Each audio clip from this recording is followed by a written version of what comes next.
Hi, welcome to Boring Money, Rich Life. I'm your host, Joy Hicks, and today I wanted to talk about a question that I get asked pretty often, and that's how I got into tech. So it's not a hidden secret that entrepreneurship definitely builds more millionaires, but not everybody wants to be an entrepreneur.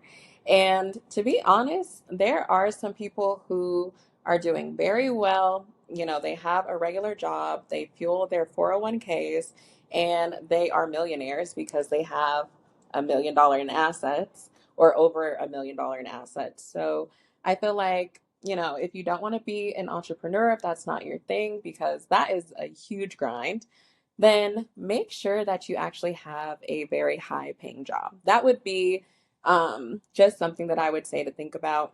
Again, I am not a financial advisor.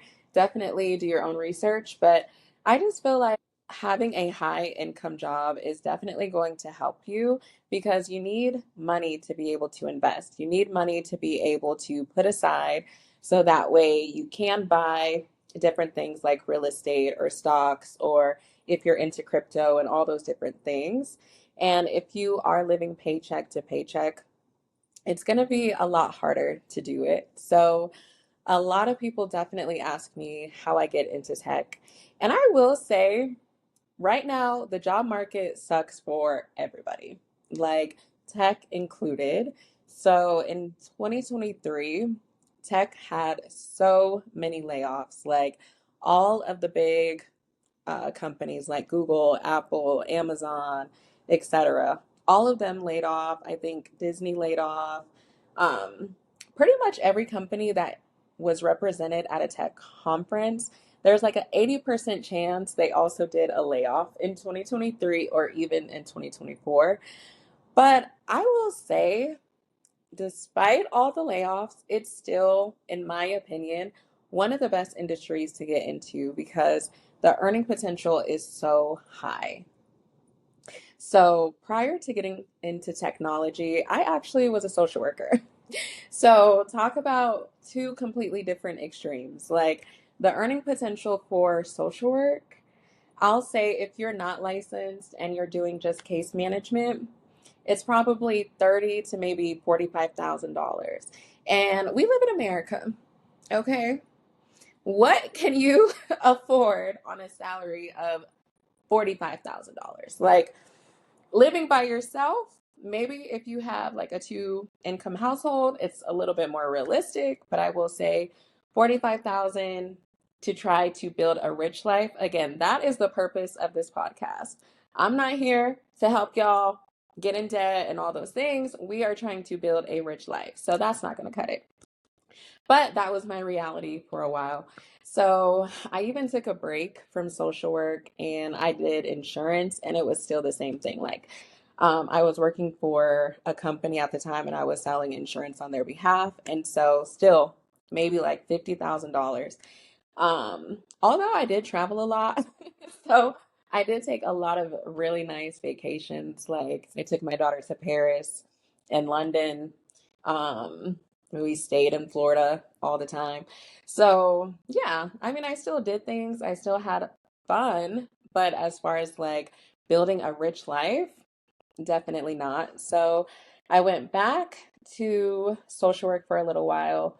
Um, and even then, I was working for the government, and I think I was only making maybe like 60,000. And at the time, I was actually very grateful because I went from 50,000 to 60, and I was like, okay, hey, that's decent, right? Because not even a lot of people make 60,000, unfortunately. But I was kind of like, yeah, this is not gonna work for me. This is just not gonna, this isn't gonna cut it. I'm sorry, this is not gonna cut it. So I ended up learning how to build websites on the side because my degree is not in technology. My degrees are actually in social work. So I was like, you know what? Let me be a self-taught girly. And I actually had a lot of fun doing that. So I was building websites for different business owners, and I was making anywhere from like $500 to maybe $2,000 for a website. And depending on how easy it was to kind of work with the client, Sometimes it only took like 2 weeks. So making like 1,000 on average in 2 weeks, not bad, right? And because you're not working on it all day, like I would spend an hour on it here, hour on it there, and then when I was done, got paid $1,000. That's not bad. And so I really wanted to get into tech full time. So I ended up taking a UX boot camp. And I will say, do your research on those because the boot camp that I took at the time, we had a money back guarantee. So what that means was I would spend the like it was like 2000 for the foundation. So like to learn everything about UX and customer feedback, customer input, how to do customer journey mapping, wireframing, all these different things and designing. That was like 2000, but then they charged you maybe like another 4 to 5,000 to help get you employed. And for me, I'm like, okay, that's great because the earning potential in technology I would say on average is anywhere from 75,000 all the way up to maybe 350,000, depending on what you're doing. So again, compare that to social work, where if you're a licensed social worker, and that is a 2-year postgraduate degree, you could probably make 85,000 max.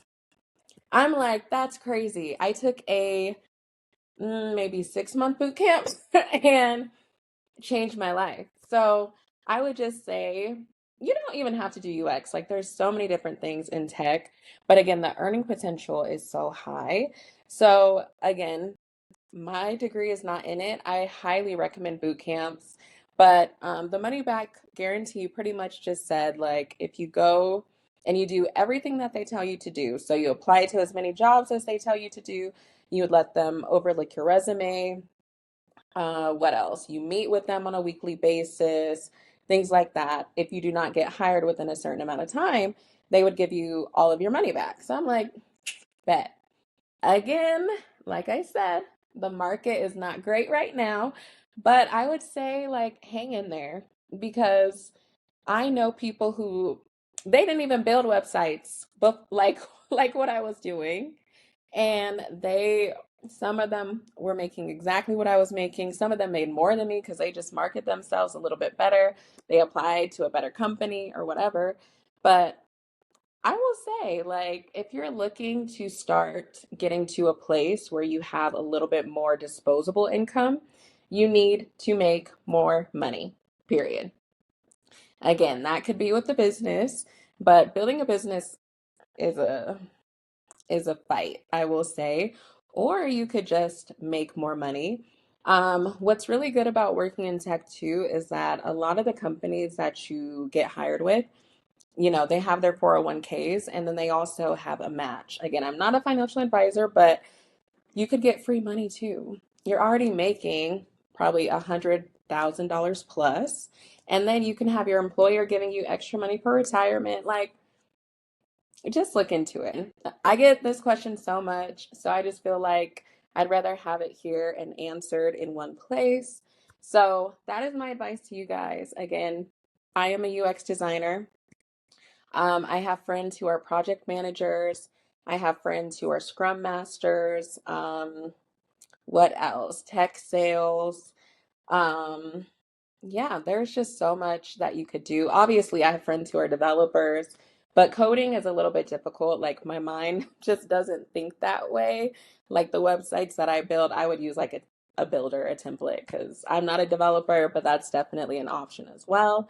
So just get into it. You could also do HR in technology and make a little bit more than what you would do in HR for like a school or something like that.